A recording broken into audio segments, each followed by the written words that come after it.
แต่ไหนแต่ไรมานะครับริทึมเนี่ยเป็นแบรนด์คอนโดเซกเมนต์ระดับกลางค่อนไปทางพรีเมียมของทาง AP เขานะครับซึ่งถ้าเกิดเปรียบเทียบกับแบรนด์รถยนต์ที่นี่น่าจะประมาณ Toyota Camry ในปี 2022 เนี่ย AP เขาต้องการจะยกระดับแบรนด์ริทึมเนี่ยให้มันดีขึ้นสูงขึ้นลักชัวรี่มากขึ้นและเขาอยากจะเปลี่ยนจาก Toyota Camry เป็น Benz C-Class แล้วทุกคนวันนี้นะครับเราอยู่กันที่โปรเจกต์ที่ชื่อว่า Lithium เอกมัย Estate และผมคิดว่าผมไม่ได้พูดเกินไปถ้าผมจะบอกว่านี่คือ Lithium ที่ดีที่สุดเท่าที่ AP เคยทำแบรนด์นี้มาเขามีการอัปเกรดสเปควัสดุให้ดีขึ้นลงรายละเอียดเกี่ยวกับดีไซน์ที่มากขึ้นแล้วก็ใส่ Facility ที่จัดเต็มยิ่งขึ้นนะครับเดี๋ยววันนี้เราจะไปเดินดูที่นี่กันแล้วจะมาดูกันว่า Lithium ตัวใหม่มันจะใช้ไรขนาดไหน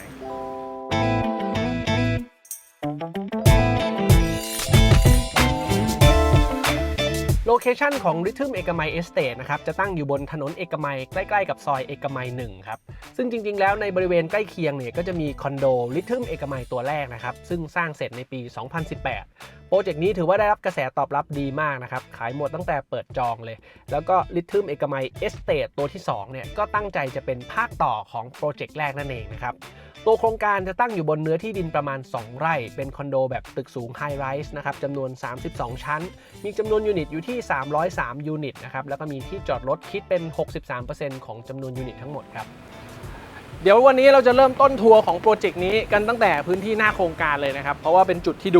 ดูสะดุดตาดูมีคาแรคเตอร์ที่สุดของที่นี่เลยข้างหน้าตรงนี้มันจะเป็นส่วนของพื้นที่สวนพื้นที่สีเขียวโดยที่เดิมทีในที่ดินนี้มันจะมีต้นไม้ใหญ่อยู่ทุกคนมีทั้งต้นจามจุลีมีต้นเสม็ดแดงนะครับที่เขาเก็บเอาไว้เขาไม่ได้ตัดทิ้งแล้วก็ให้มันมาเป็นสมบัติของลูกบ้านที่นี่ช่วยเพิ่มร่มเงาให้มันพื้นที่ข้างหน้าตรงนี้มันดูน่านั่งน่าใช้งานนะครับซึ่งผมรู้สึกว่ามันดีนะเพราะว่าเดี๋ยวนี้ต้นไม้ใหญ่ๆมันก็หายากแล้วใช่ป่ะโดยเฉพาะในเมืองแบบนี้แล้วก็ดีไซน์ด้านหน้าของตัวตึกตรงนี้มันจะทำเป็นฟาสาดกระจกนะครับซึ่งมันจะดูมีคาแรคเตอร์ไลน์ดูมีความเฉียงคมดูแบบโมเดิร์นนะฮะด้วยเพิ่มความทันสมัยให้กับพื้นที่ข้างหน้าตรงนี้โดยฟังก์ชันตรงนี้เขาจะเรียกมันว่า vertical lobby นะครับมันจะเป็นพื้นที่ส่วนกลางมีพื้นที่นั่งเล่นให้ลูกบ้านใช้งานได้ซึ่งมันจะเริ่มต้นตั้งแต่ข้างล่างขึ้นไปจนถึงชั้น7เลยนะครับแล้วก็มีทางเดินเชื่อมต่อกันแล้วความจริงไอ้ชั้น1ถึงชั้น7ของตึกเนี้ยมันเป็นส่วนของที่จอดรถนะแล้วเขาจะทำเหมือนกับตึกอื่นๆก็ได้ก็คือเป็นแค่ที่จอดรถแต่เขาไม่ได้ทำแบบนั้นเขาเลือกที่จะแบ่งพื้นที่ส่วนหนึ่งข้างหน้าตรงนี้ออกมาเป็นฟังก์ชันนี้ใช้ประโยชน์ได้อีกนิดนึงโดยที่เสียพื้นที่จอดรถไม่ได้เยอะด้วยซึ่งผมว่าเป็นไอเดียที่ดีในพื้นที่ของตัว vertical lobby อันเนี้ยเขาจะทำเป็นห้องต่างๆนะครับมีห้องอเนกประสงค์มีห้องนั่งเล่นมีห้องประชุมและแต่ละจุดก็จะมีบันไดที่แบบเดินเชื่อมหากันได้นะครับแล้วก็จะสังเกตว่าเขาจะมีการตกแต่งภายในห้องเนี่ยให้มันดูสวยงามนะครับแล้วก็ทำเป็นเพดานสูงติดกับผนังกระจกขนาดใหญ่มองออกไปเห็นวิวด้านนอกอะไรแบบนี้ซึ่งไม่รู้ว่าทุกคนคิดเหมือนผมไหมนะแต่ผมรู้สึกว่าอันนี้มันเป็นเหมือนกับมันเป็นฉากถ่ายรูปสำหรับเหล่าอินฟลูเอนเซอร์ที่ต้องทำคอนเทนต์นะฮะแล้วเขาก็ทำให้แต่ละห้องมันมีคาแรคเตอร์ที่มันไม่เหมือนกันนะครับแล้วไม่ว่าคุณจะเป็นอินฟลูเอนเซอร์สายไหนก็จะมีพื้นที่ให้ทำคอนเทนต์ได้ยกตัวอย่างเช่นอินฟลูเอนเซอร์สายปิกนิกสายบันไดสายย่อสายหินนี่ไงหินอ่อนสายดูดีสายเขียวหรือว่าสายลับคืออะไรวะแอบอยู่มุมตึกซึ่งบางคนอาจจะมองว่าเฮ้ยไร้สาระฉากถ่ายรูปอะไรเงี้ยแต่ผมไม่ได้มองอย่างนั้นนะผมรู้สึกว่าทุกวันนี้เราปฏิเสธไม่ได้แล้วเพราะว่ามันมีอาชีพเนี้ยเกิดขึ้นจริงๆใช่ป่ะแล้วคนรุ่นใหม่เราอยู่กับคอนเทนต์เราอยู่กับโซเชียลมีเดียตลอดเวลาซึ่งมันไม่แปลกเลยที่แบบเราจะต้องการบ้านที่มันมีความโฟโตจินิกถ่ายรูปสวยแล้วไม่ได้มีแค่มุมเดียวมีหลายมุมให้มันสามารถเปลี่ยนไปได้ตามคอนเทนต์ที่เราต้องทำอะไรเงี้ยซึ่งผมก็รู้สึกว่าแบบที่นี่เขาก็คิดมาเพื่อคนกลุ่มนี้ด้วยนะครับเดินถัดขึ้นมาเรื่อยๆนะครับตรงนี้เราจะมาโผล่ที่ชั้น7นะครับซึ่งชั้นนี้จะเป็นเมนฟ a ซิลิตี้ทั้งฟลอร์เลยโดยเขาจะจัดการตกแต่งออกมาให้มันดูฟิลรีสอร์ทหน่อยตรงกลางตรงนี้จะทำเป็นสระน้ำตื้นๆนะครับแล้วรอบๆก็จะมีที่นั่งกระจายอยู่ตามจุดต่างๆแล้วเขาก็จะมีการจัดสวนลงต้นไม้ใหญ่เอาไว้เพื่อเพิ่มความร่มรื่นให้มันดูน่าใช้งานนะครับแล้วถัดมาด้านข้างตรงนี้จะมีห้องโถงขนาดใหญ่ที่เขาเรียกว่าแกรนด์ล็อบบี้ภายในห้องนี้นะครับเขาจะจัดการตกแต่งไว้อย่างสวยงามเลยนะครับมีการทำเป็นที่นั่งกระจายตามจุดต่างๆมีโต๊ะทำงานมีโต๊ะประชุมมีโต๊ะพูลนะครับสามารถพาเพื่อนๆมาใช้งานห้องนี้ได้แล้วก็ด้านข้างเนี่ยเขาจะมีเป็นเหมือนกับประตูกระจกที่สามารถบิดเปิดออกเชื่อมพื้นที่ข้างในเนี้ย กับข้างนอกที่มันเป็นส่วนของ Open Air ได้นะครับบางทีเราอาจจะอยากนั่งอยู่ในห้องนี้โดยที่ไม่ได้เปิดแอร์อย่างเงี้ยก็สามารถบิดเปิดออกให้มันได้รับลมธรรมชาติได้และในชั้นเดียวกันนี้ถัดไปข้างๆจะมีห้อง T Pavilion นะครับก็จะเป็นเหมือนกับห้องจิบน้ำชายามบ่ายที่แบบว่ามันจะแยกตัวออกไป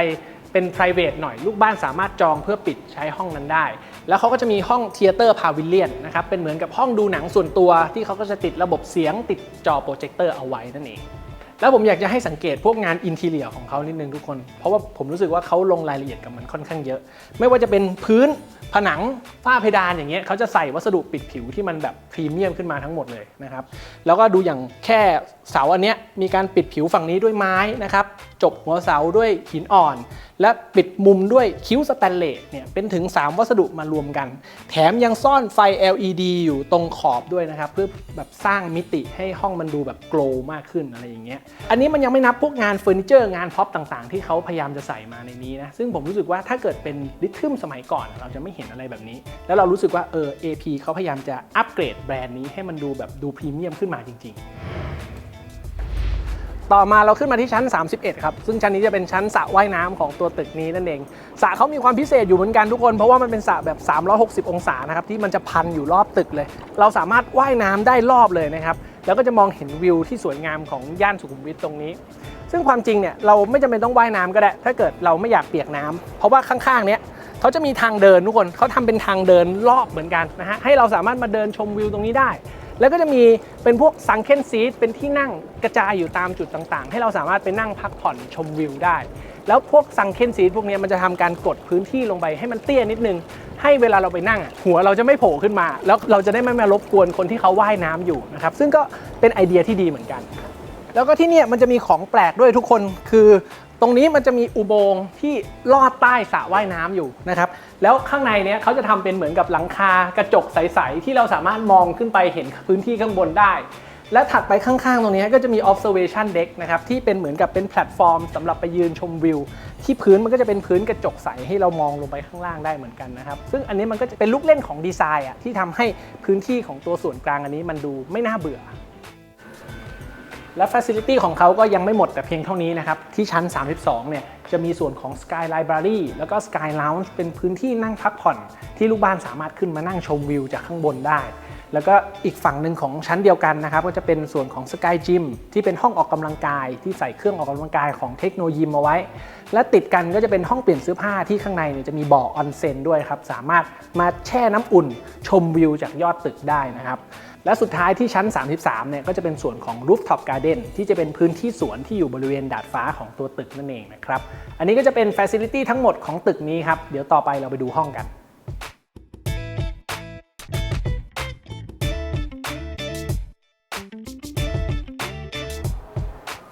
ห้องของที่นี่นะทุกคนเขาจะมีอยู่หลายไซส์เหมือนกันเริ่มต้นตั้งแต่ one bedroom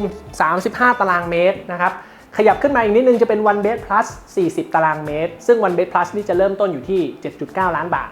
แล้วก็จะมีไปจนถึงห้อง penthouse เลยนะครับแต่ penthouse ของเขาจะขนาดไม่ได้ใหญ่มากแค่ประมาณ100 ตารางเมตรนิดๆเท่านั้นเอง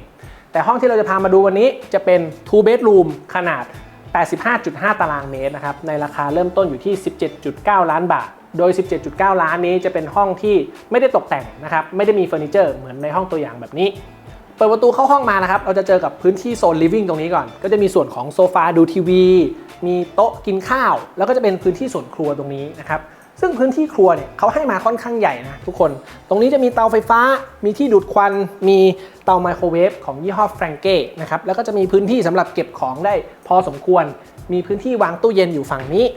แล้วก็ด้านหน้าของผมตรงนี้จะเป็นส่วนของเคาน์เตอร์ไอแลนด์ที่ให้เป็นเคาน์เตอร์เตรียมอาหารขนาดใหญ่เลยนะครับมีพื้นที่สำหรับล้างจานอยู่ฝั่งนี้ข้างล่างใส่เครื่องซักผ้าได้หรือจะติดเครื่องล้างจานเพิ่มก็สามารถทำได้นะครับเพราะว่าเขาทำการต่องานระบบที่เป็นงานระบบท่อไว้ให้ตรงนี้เรียบร้อยแล้วนะครับส่วนของโต๊ะกินข้าวเนี่ยก็สามารถวางโต๊ะขนาดใหญ่ได้ใส่เป็นโต๊ะ6ที่นั่งก็ได้เป็นโต๊ะ8ที่นั่งก็ได้นะครับแล้วก็ส่วนของโซฟาดูทีวีเนี่ยก็จะอยู่ติดกับผนังกระจกเข้ามุมนะครับที่จะดูทีวีก็ได้หรือจะมองออกไปข้างนอกเห็นวิวสวยๆก็ได้นะครับ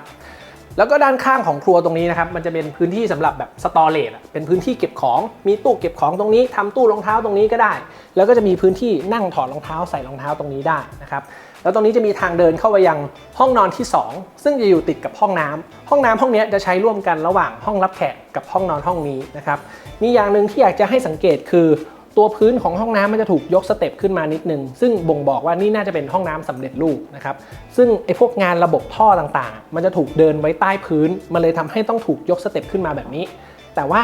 ห้องน้ำสำเร็จรูปมันมีข้อดีมากๆคือมันเป็นห้องน้ำที่ประกอบจากโรงงานปัญหาเรื่องน้ำรั่วน้ำซึมอะไรเงี้ยที่มันมักจะเกิดขึ้นบ่อยๆในคอนโดซึมจากห้องข้างบนลงมาห้องข้างล่างอะไรเงี้ยมันจะน้อยลงไปเยอะมากนะครับ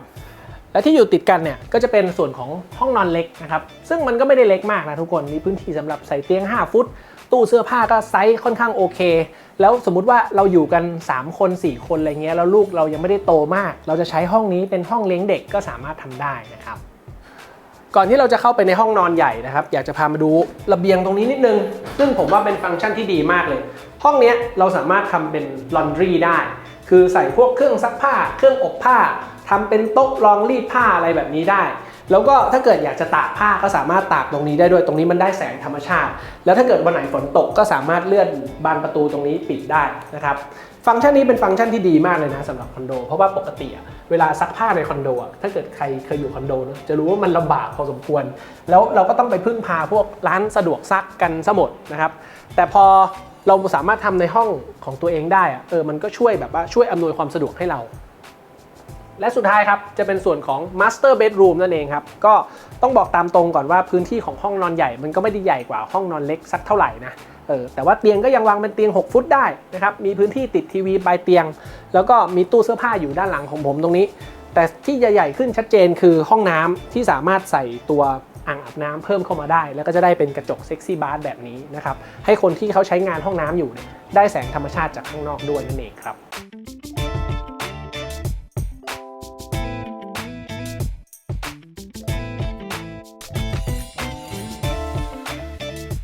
ลิทึมเอกมัยเอสเตทเนี่ยทุกคน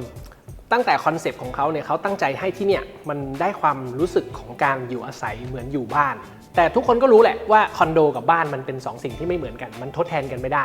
แต่ไอความรู้สึกของการอยู่อาศัยเหมือนบ้านเนี่ยที่เขาอยากให้เรารู้สึกมันคืออะไรนะครับผมได้มาลองเดินดูที่นี่แล้วก็อยากจะสรุปเป็น3 เรื่องที่ผมคิดว่าเขาตั้งใจจะสื่อมาถึงเราอันดับแรกคือเรื่องของสเปซซึ่งทุกคนก็รู้ว่าคอนโดพื้นที่มันไม่ได้ใหญ่มากนะครับดังนั้นการอยู่ในห้องอย่างเดียวมันไม่ได้สามารถให้สเปซที่ใหญ่ได้แต่เขาชดเชยมาด้วยเรื่องของพื้นที่ส่วนกลางให้ Facility มาใหญ่จัดเต็มนะฮะแล้วเขาก็ดีไซน์พื้นที่ออกมาให้มันแบบมีระยะห่างเวลาลูกบ้านลงมาใช้งานพร้อมกันเยอะๆอะไรเงี้ยมันรู้สึกว่ามันมี privacy และแต่ละคนก็สามารถลงมาใช้งาน Facility ได้อย่างเต็มที่อย่างที่2คือเรื่องธรรมชาติในที่นี้หมายถึงแสงธรรมชาติหมายถึงพื้นที่สีเขียวหมายถึงวิวที่เรามองออกไปเห็นพื้นที่รอบๆและรวมไปถึงวัสดุที่มันเป็นวัสดุธรรมชาติเช่นไม้เช่นหินเช่นโลหะอะไรแบบนี้นะครับซึ่งเขาพยายามจะใส่ลงไปในทุกๆพื้นที่ให้เราไม่ได้รู้สึกว่าเราอยู่ในกล่องสี่เหลี่ยมไม่ได้อยู่ในอาคารคอนกรีตนึกออกไหมและอย่างที่3คือเรื่องศิลปะซึ่งศิลปะนี้ไม่ได้หมายถึงงานศิลปะอย่างเดียวแต่หมายถึงการตกแต่งหมายถึงงานดีไซน์หมายถึงวัสดุอุปกรณ์ต่างๆที่เขาใช้ที่เขาตั้งใจทำให้มันสวยงามซึ่งมันเป็นเหมือนกับมันเป็นคุณสมบัติที่ดีของที่อยู่อาศัยที่ดีและการกลับมาของลิทึมในครั้งนี้ผมรู้สึกว่าเขาทำได้ดีนะมันรู้สึกพิเศษกว่าลิทึมตัวก่อนๆที่เคยผ่านมาแล้วก็อย่างที่ผมบอกไปตั้งแต่แรกว่ามันน่าจะเป็นลิทึมตัวที่ดีที่สุดตั้งแต่ AP เคยปั้นแบรนด์นี้มาแล้วเราก็รู้สึกว่าเขาตั้งใจจะยกระดับแบรนด์ให้มันดูดีขึ้นจริงๆนะครับแต่ทีนี้ก็ต้องบอกว่ามันไม่ใช่ทุกคนหรอกที่จะเหมาะสมกับที่นี่นะครับด้วยรูปแบบของโครงการที่มันจะออกวัยรุ่นหน่อยมันมีการดีไซน์พื้นที่ต่างๆให้มันดูมีสเต็ปค่อนข้างเยอะแน่นอนว่ามันอาจจะไม่ได้ถูกใจผู้สูงอายุหลายๆคนนะครับแล้วก็ตัวห้องเนี่ยเขาไม่ได้ไซส์ใหญ่มากมันอาจจะไม่ได้เหมาะกับแฟมิลี่ใหญ่ๆแต่มันอาจจะเหมาะกับครอบครัวที่สมาชิกไม่เยอะแล้วชอบไลฟ์สไตล์ของความเป็นคอนโดในเมืองจริงๆพื้นที่ห้องไม่ได้ต้องใหญ่มากไม่ได้ต้องดูแลเยอะแต่ไปให้ความสำคัญกับพื้นที่ส่วนกลางที่สามารถใช้งานได้เต็มที่นั่นเองนะครับก็จบเรียบร้อยนะครับสำหรับลิทึมเอกมัยเอสเตทคอนโดของ AP ในยุคนี้นะครับไลฟ์ก็ได้รับการอัปเกรดแล้วมาถึงวันนี้ก็ได้คิวของลิทึม ซึ่งผมก็อยากรู้เหมือนกันนะครับว่า The Address ซึ่งเป็นคอนโดลักชัวรี่ของเขาเนี่ยตัวต่อไปมันจะออกมาหน้าตาเป็นยังไงแล้วมันจะพิเศษกว่าเดิมขนาดไหนนะครับก่อนที่จะถึงวันนั้นผมคงต้องฝากให้ทุกคน Subscribe Channel Boom Thalit เอาไว้นะครับจะได้ไม่พลาดคอนเทนต์ในตอนหน้าแล้วเดี๋ยวเจอกันใหม่วันนี้ขอลาไปก่อนครับบ๊ายบาย